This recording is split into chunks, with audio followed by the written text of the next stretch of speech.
नमस्कार, FM news देख रहे हैं आप। आपके साथ मैं हूं हर्ष त्यागी। देश की राजधानी दिल्ली में दिल्ली सरकार की नई एक्साइज पॉलिसी के खिलाफ बीजेपी सड़कों पर उतर आई है। बीजेपी ने केजरीवाल की नई शराब नीति के खिलाफ सोमवार को चक्का जाम किया। NH-24 पर बीजेपी के चक्का जाम के चलते लक्ष्मी नगर साउथ दिल्ली में भारी जाम लग गया। बीजेपी का कहना है कि केजरीवाल सरकार ने 500 स्कूलों का वादा किया था, लेकिन 1000 नए ठेके खोल दिए हैं। दरअसल पिछले दिनों दिल्ली सरकार की तरफ से नई एक्साइज पॉलिसी को लागू किया गया है। इसके तहत तकरीबन 849 नई शराब की दुकानें खोली जा रही हैं। नई पॉलिसी के तहत हर वार्ड में 3 नई शराब की दुकानें होंगी। इसे लेकर बीजेपी लगातार दिल्ली सरकार को घेरने में जुटी है।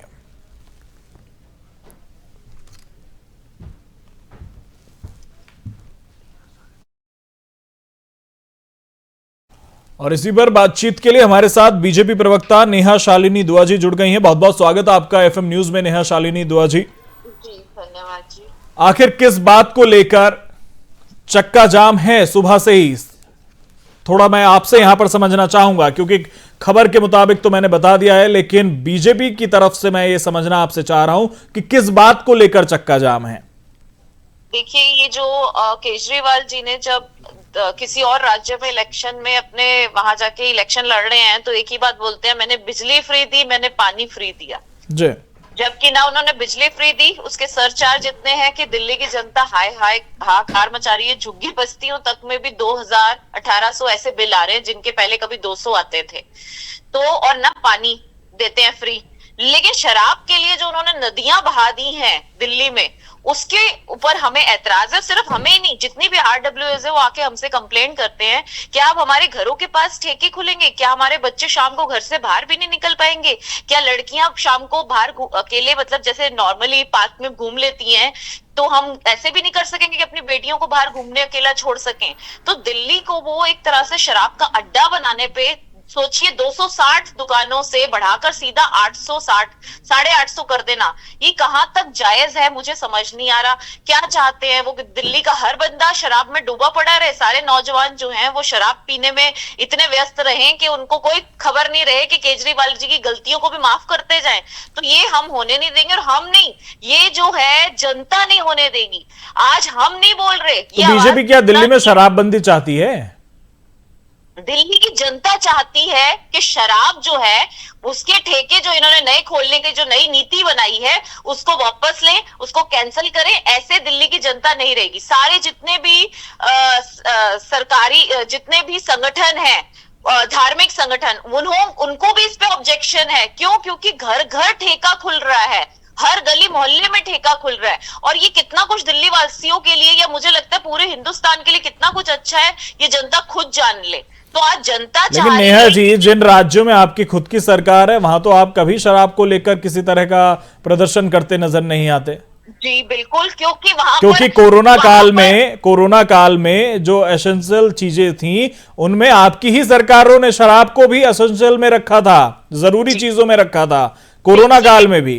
बिल्कुल। आप ये बताइए, हमारा कौन सा ऐसा राज्य है जहां पहले अगर सपोज 100 या 200 दुकानें पूरे राज्य में थी और हमने आकर, मतलब भाजपा ने आकर उसको अपने शासनकाल में डबल या ट्रिपल कर दिया हो? आप एक भी राज्य का, भाजपा शासित राज्य का नाम मुझे गिनवा दीजिए जहां पर कभी भी ऐसा हुआ हो। लेकिन मैं कई ऐसे राज्य गिनवा सकता हूं नेहा दुआ जी, कई ऐसे राज्य गिनवा सकता हूं जहां पर आपकी सरकार है और ओवर रेटिंग होती है।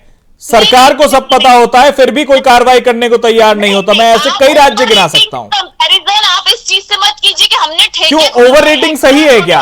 ओवर रेटिंग सही है क्या? नहीं, एक मिनट, यहाँ बात हो रही है कि जहां 250 ठेके थे पूरी दिल्ली में, उसको 850 क्यों कर रहे हो? डबल भी नहीं, ट्रिपल्स कर रहे हो सीधा। क्या चाहते हो कि दिल्ली के हर नौजवान जो शराब में डूबा रहे? दूसरा कि औरतों के लिए हम अलग खोलेंगे। ये कौन सा हमारा कल्चर इंडिया में नया आ गया है जहां पर औरतों के लिए शराब के ठेके अलग से खुले जा रहे हैं? फिर वहां पर लिख के दिया जा रहा है कि मतलब सुबह से, मतलब 24/7 खुले रहेंगे ठेके।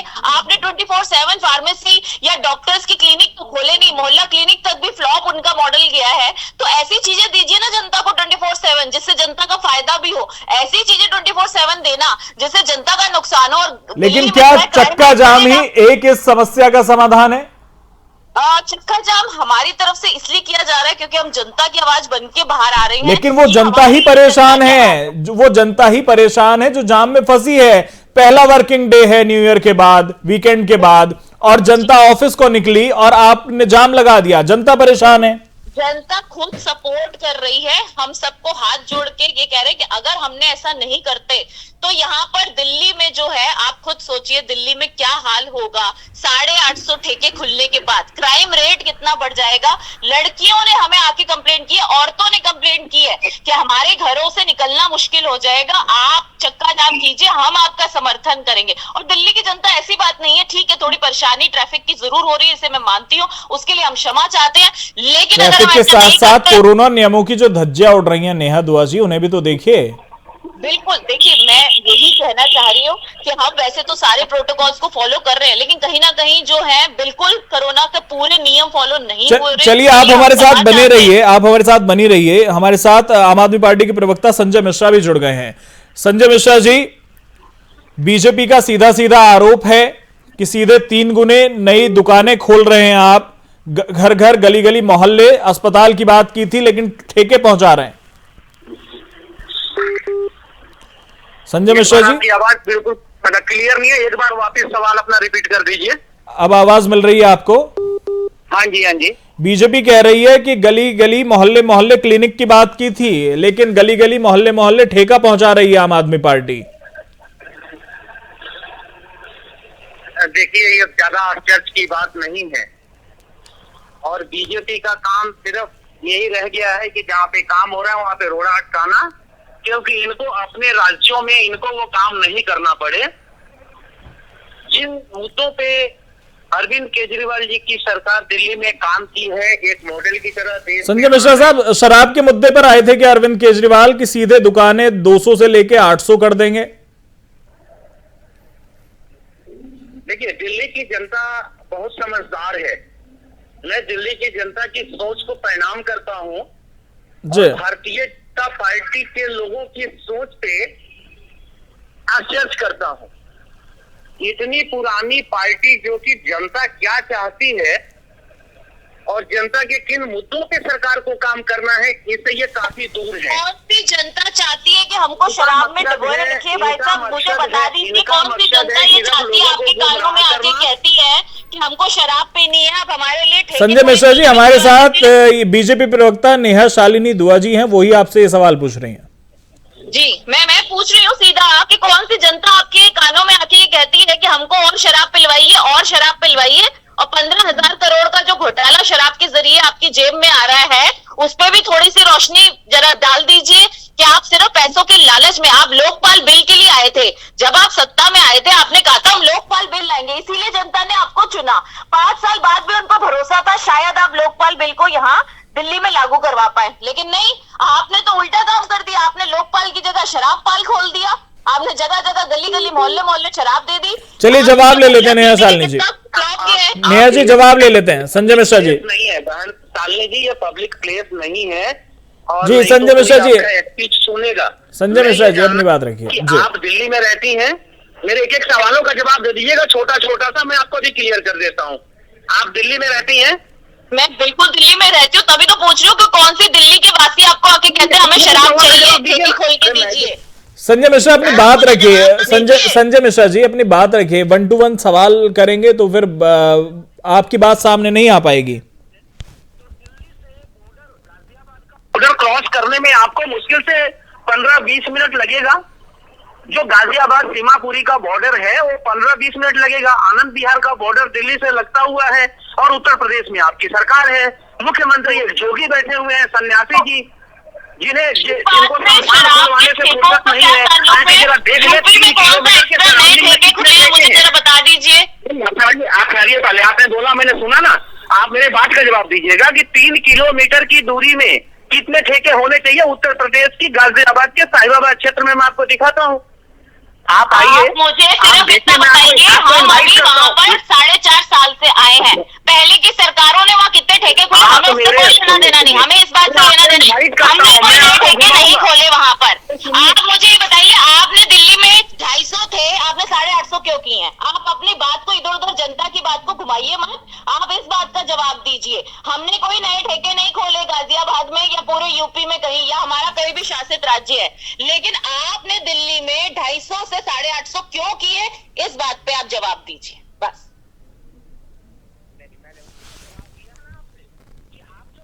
मुद्दे पे आप तो ये आप लोग मैं सवाल ही सर आपके मुद्दे पे है तो नेहा जी बात पूरी हो जाने दीजिए। नेहा जी बात पूरी हो जाने नहीं दीजिए। हो पाएगा, ऐसे डिबेट नहीं हो पाएगा कि सामने वाले को आपकी बात ही नहीं सुनने थे। संजय जी बात पूरी कीजिए। संजय जी बात पूरी कीजिए। चुपचाप सुन रहा हूँ। संजय जी बात पूरी कीजिए। कराकर गलत बोल रही है, फिर भी मैं आपका सम्मान कर रहा हूँ। नेहा जी यूपी में योगी जी ने नहीं नेहा जी बात पूरी हो जाने दीजिए, उसके बाद अपने नंबर पर बताइएगा। वैसे ही खत्म कर रहे हैं आप लोग, बोलने का अधिकार तो वैसे ही खत्म कर रहे हैं आप लोगों को। संजय मिश्रा जी पूरा बोलने का अधिकार आपको दिया जा रहा है, आप बात रखिए। नेहा जी बात पूरी हो जाने दीजिए, उसके बाद काउंटर करिएगा। किसी को क्या मैं कह रहा हूँ कि दारू के ठेके, शराब के ठेके सिर्फ आज दिल्ली नहीं है। मैं आपसे एक एग्जांपल दे रहा हूँ, जहाँ पे आपकी सरकारें हैं, जिन भी राज्यों में आपकी सरकार है, गुजरात में जहाँ पे आपने नोटबंदी की है, जिस गुजरात मॉडल को देश में पेश करके देश के जनता को बर्बाद कर दिया आप लोगों ने, आप वहाँ की मॉडल नहीं देखेंगे। वहाँ पे क्या गुजरात में शराब नहीं मिल रहे हैं? बिहार में आप लोगों ने शराब बंदी की है, क्या बिहार में शराब नहीं मिल रहे हैं? शराब, नकली शराब पी करके लोग मर रहे हैं। आप लोगों को शर्म आती है नहीं आती है किसी मुद्दे पे बात उठाने में? देखिए एक मिनट बात पूरी हो जाने दीजिए। लग रहा है बेचते होंगे, इसलिए आपको ज्यादा अच्छी तरह पता है। हमने तो बैन कर रखी है, बिहार हमने बैन कर रखी है। अब क्या जाके आपके कार्यकर्ता वहाँ बेच रहे हो ब्लैक में कच्ची शराब, तो मुझे इसका कोई आइडिया नहीं है। तो बात ये है कि छुप छुप के भी लोग करते हैं गलत काम, लेकिन आपने तो खुल के गलत कामों की परमिशन दे दी है। आप तो कहते हैं नौजवानों को कि आइए खुले में पीजिए, कोई रोक टोक नहीं है दिल्ली सरकार की तरफ से। दिल्ली सरकार ने आपको जनता के हित में लाया गया। उत्तर प्रदेश में क्या कर रही है, मध्य प्रदेश में आप क्या कर रही है? संजय मिश्रा ठीक है नेहा जी ठीक है। संजय मिश्रा मेरा आपसे आखिरी सवाल, संजय मिश्रा मेरा आपसे आखिरी सवाल है, सीधे सवाल जवाब दीजिए। इस नई जो नीति आपकी आई है, इस शराब नीति में आपने शराब पीने की उम्र 21 साल से घटाकर 18 साल कर दी है, कितना सही है? कहां ले जाना चाहते हैं युवाओं को? देखिए मैं बताता हूं कि चोरी से मत पीजिए, हम आपको परमिशन दे रहे हैं, खुला पीजिए। नहीं, मैं उसी पर जवाब दे रहा हूं। जी। इस बात को आप भी बेहतर जानते हैं कि सरकार जब कोई भी निर्णय लेती है, ऐसे बहुत सारे निर्णय हैं, और फिर उसी बात के ऊपर बात आएगी और फिर वो बात बढ़ने वाली बात होगी, क्योंकि हम नहीं चाहते कि एक जो निर्दयी सरकार है देश में बैठी हुई, जो निर्लज सरकार है, जो जनता के बेसिक मुद्दों से सिर्फ लोगों के, जनता का ये मुद्दा था। कौन सा माँ बाप ऐसा है जिसने आपसे जाके ये कहा कि शराब की उम्र घटाकर 18 साल कर दीजिए, हमारा बच्चा नहीं पी पा रहा? सर मैं ये कह रहा हूँ, सुनिए, मैं ये कह रहा हूँ कि शराब बिक रही है दुकान में, शराब पीने वाला शराब लेने के लिए 2 किलोमीटर दूरी पर भी जाता है, 10 मिनट की दूरी पर भी जाता है। अच्छा, तो ये सुविधा के तौर पर आप पेश कर रहे हैं कि बिल्कुल घर से निकलिए और तुरंत ले लीजिए, आपको पेट्रोल भी नहीं फूकना, प्रदूषण भी कम होगा। बहुत बढ़िया संजय मिश्रा जी, बहुत बहुत शुक्रिया संजय मिश्रा, बहुत बहुत शुक्रिया नेहा शालिनी दुआ जी आपका हमारे साथ जुड़ने के लिए। तो नई शराब नीति को लेकर दिल्ली में चक्का जाम बीजेपी ने किया, कोविड नियमों की धज्जियां उड़ाते नजर आए, लेकिन जो नई शराब नीति दिल्ली की है उसे लेकर जो सवाल उठ रहे हैं वो भी कहीं ना कहीं सही हैं, क्योंकि उस शराब नीति में शराब पीने की उम्र 21 साल से घटाकर 18 साल की जा रही है। जो दुकानें हैं गली मोहल्ले तक पहुंचेंगे, क्योंकि सीधे 850 दुकान करने का निर्णय केजरीवाल सरकार ने लिया है। और जो तर्क उनके प्रवक्ता देते हैं कि 2 किलोमीटर भी जाएगा पीने तो इससे अच्छा है कि उसे गली मोहल्ले में शराब उपलब्ध करा दी जाए, वो किस तरह की सोच है वो अपने आप में यह दर्शाता है कि किस तरफ युवाओं को ले जाने की कोशिश की जा रही है। वक्त हो चला एक छोटे से ब्रेक का, जल्द लौटेंगे।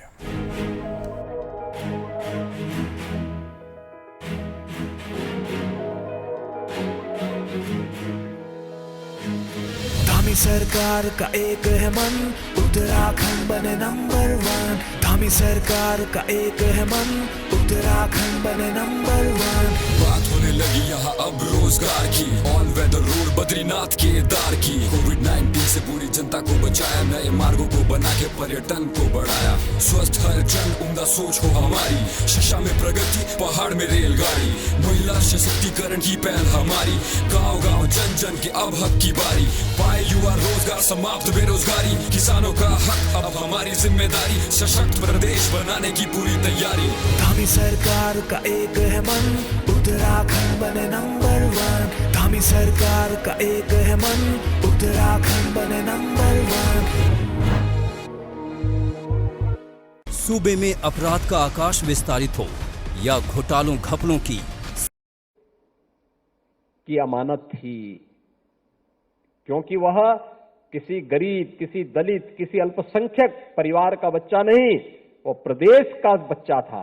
लेकिन उस प्रदेश के बच्चे के बारे में पिछली सरकारें नहीं सोचती थी। हमने सोचा, हमने संवेदना दिखाई, मोदी जी ने संवेदना दिखाई। आज वे सभी बच्चे पूर्वी उत्तर प्रदेश में सुरक्षित हैं और मस्तिष्क ज्वर जैसी बीमारी पूरी तरह समाप्त हो गई। हमारे पास पहला अनुभव मस्तिष्क ज्वर को पूरी तरह समाप्त करने का था और वही प्रबंधन हम लोगों ने कोरोना में भी लागू किया, तो वह भी सफलतापूर्वक आगे बढ़ा। और सफलतापूर्वक उसको आगे बढ़ाने के बाद हम लोगों ने फिर प्रदेश में अंदर पोषाहार की क्वालिटी को भी आगे ठीक करने का काम किया। और उत्तर प्रदेश संभवतः देश का पहला राज्य है जिसने पोषाहार की व्यवस्था महिला स्वयंसेवी समूह को दे करके, आंगनबाड़ी के साथ उनका संबंध जोड़ करके और उन्हें इतना सशक्त बना दिया है कि अब हर गांव में ही, हर जिले में ही ये पोषाहार बनेगा और जिले में ही वितरित होगा, समय पे वितरित होगा। इसकी क्वालिटी की जांच होगी और ये क्वालिटी की जांच होने के साथ ही मातृ मृत्यु दर और शिशु मृत्यु दर को भी कमजोर यानी कम करने, नेशनल एवरेज के समान लाने में हमें सफलता प्राप्त हो रही है। काफी पिछले 4 वर्ष के जो आंकड़े हैं ये बहुत अच्छा उदाहरण प्रस्तुत करते हैं। लेकिन साथ साथ हम लोगों ने प्रदेश के अंदर इसके माध्यम से प्रदेश की जो छवि पर असर पड़ता था उसको भी सुधारने में हमने काफी मदद की, हमें मदद मिली है। और आज जब हम लोग इस अवसर पर यहां पर आए हैं, मुझे बताते हुए प्रसन्नता है, आज यहां पर कई आंगनबाड़ी केंद्रों के स्वयं के भवन भी बने हैं। हम सब जानते हैं कि नई शिक्षा नीति, जो राष्ट्रीय शिक्षा नीति 2020 में प्रधानमंत्री मोदी जी ने लागू की है, पहले होता क्या था कि बच्चे को जब 5 साल तक इंतजार किया जाता था, जब 5 साल का होगा तभी उसका बेसिक शिक्षा स्कूल में नाम लिखाया जाता था, 5 साल के पहले नहीं लिखाया जाता था। अब बुनियादी शिक्षा के लिए 3 से 5 वर्ष के बच्चों को भी नामांकन होगा और उसकी बुनियादी शिक्षा की पहली पाठशाला होगी हमारा आंगनबाड़ी केंद्र। और आंगनबाड़ी केंद्र को इसके साथ जोड़ने का एक अवसर जो प्राप्त हुआ है, आप देख सकते हैं। जो यहां पे एक छोटी सी डॉक्यूमेंट्री अभी दिखाई जा रही थी, आंगनबाड़ी जाती है, गांव में देखती है, गांव में देखती है कि मैं 34 साल मुझे कार्य करते हुए हो गए, लेकिन मेरी उपलब्धि क्या है। वो अपने को पूछती है कि मेरी उपलब्धि क्या है, लेकिन जब अपनी उपलब्धि के रूप में देखती है कि जिन बच्चों को मैंने पाला पोसा, जो कुपोषण से मुक्त करके उसने कुपोषित से सुपोषित किया, उन बच्चों को होनहार, फलते फूलते हुए आगे बढ़ते हुए, अपनी घर गृहस्थी को आगे बढ़ाते हुए, जीवन संग्राम में आगे बढ़ते हुए उनको देखती है तो उसको संतुष्टि होती है कि हां, ये मेरी उपलब्धि है, क्योंकि मैंने भी समाज निर्माण और राष्ट्र निर्माण में अपना योगदान दिया है। और समाज निर्माण और राष्ट्र निर्माण में यही आपकी भूमिका है, जिस भूमिका के लिए आपको लोग इतना सम्मान देने का कार्य कर रहे हैं। देखिए, जो कार्य करेगा उसको सम्मान मिलेगा, जो केवल एक तरफा बोलेगा, करेगा कुछ नहीं, उसको समाज कभी सम्मान नहीं देगा, कभी नहीं देगा। आप देखे होंगे 2017 के पहले आपके प्रति समाज का नजरिया क्या था और 2017 के बाद वो नजरिया बदलने में कितनी मदद मिली है। जब भी मेरे पास आंगनबाड़ी से जुड़े हुए, यूनियन से जुड़े हुए पदाधिकारी आते थे, क्योंकि मैं मिलता था, मैं उनसे मिल लेता था। मुझे बहुत बार बोलते थे लोग, अरे साहब आप आंगनबाड़ी के नेताओं से मिलते हैं। तो मैंने कहा प्रदेश के नागरिक हैं वो, उनको भी अपनी बात कहने का अधिकार होना चाहिए, मुझे उनकी बात सुननी चाहिए। मैं विभाग के साथ फिर संवाद बना करके बोलूंगा कि भाई इनकी समस्या का समाधान होना चाहिए।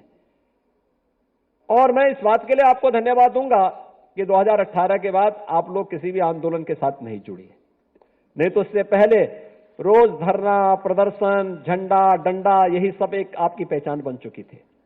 लेकिन 2017-18 के बाद मैंने देखा कितना परिवर्तन हुआ और उसका परिणाम अभी मैं देख रहा था। भारत सरकार के जो स्वास्थ्य इंडेक्स निकले, उसके जो आंकड़े निकले हैं, उत्तर प्रदेश की रैंकिंग में बहुत सुधार हुआ है, काफी सुधार हुआ है। सुधार का कारण लोगों ने मुझसे पूछा, तो मैंने कहा भी देखिए, इसमें आंगनबाड़ी का भी योगदान है, आशा वर्कर का भी योगदान है, एएनएम का भी योगदान है, और ये तीनों मिलकर के अपनी अपनी भूमिका का जब ईमानदारी पूर्वक निर्वहन करने लग गए हैं, तो हम मातृ मृत्यु दर को भी नियंत्रित करने में, शिशु मृत्यु दर को भी नियंत्रित करने में हमें सफलता प्राप्त हुई है। और भी अन्य जो स्वास्थ्य के सूचकांक हैं, इन सबको हम लोग नियंत्रित करने में हमें सफलता प्राप्त हो रही है। आज मैं कह सकता हूं, कोरोना कालखंड में आपने, चाहे वह कुपोषित बच्चों का पोषाहार हो, धात्री महिलाओं माताओं का पोषाहार हो, या किशोरी कन्याओं का पोषाहार हो, उन तक पहुंचाने में अपना योगदान दिया है। लेकिन लगातार उसमें कुछ न कुछ सुधार भी किया। और इस दौरान प्रदेश के अंदर स्मार्टफोन वितरित भी हुए, और स्मार्टफोन से आप भी अपने आप को बता सकते हैं कि मैं कहां पर क्या कार्य कर रही हूं। अब जो अलग अलग रजिस्टर भरने की एक प्रक्रिया थी, तमाम प्रकार की औपचारिकताएं थी, मोदी जी जिस बात को लेकर कहते हैं कि तकनीक का उपयोग हमारे जीवन को और भी सरल कर सकता है, और उस तकनीक ने आपके कार्य को और भी सरल किया है और आपके सम्मान में अभिवृद्धि भी की है। और आज उन्हीं सब बातों को लेकर के पिछले दिनों हम लोगों ने स्मार्टफोन वितरण के कार्यक्रम को यहां पे आगे बढ़ाया। ग्रोथ मॉनिटरिंग डिवाइस का वितरण भी यहां पर किया था, और उस समय हम लोगों ने तमाम अन्य प्रकार के कार्यक्रमों को यहां पर जोड़ा था, जिसमें प्रदेश के अंदर आंगनबाड़ी केंद्रों में लगभग 5.5 लाख, जिसमें हम लोगों ने ग्रोथ मॉनिटरिंग डिवाइस, जिसमें